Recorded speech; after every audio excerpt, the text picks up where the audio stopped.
lo'q bolalar, chumoq bolalar ko'chirmachi bo'lgan maktabda. Bilasizlarmi shuni? A'lochi bolalar ko'chirmagan hech qachon. A'lochilardan ikkichilar, harflar ko'chirgan.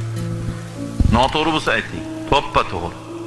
Zo'r bo'lganingda a'lochi bo'lardingsan, sandan ko'chirardi. Bugun ko'chirmachilar? Shular lo'qlar, shular harflar shular. Hali hajviya bilan chiqadiganlar bor.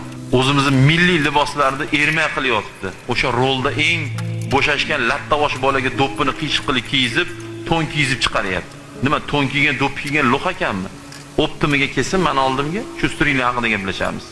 Noto'g'ri bo'lsa aytinglar.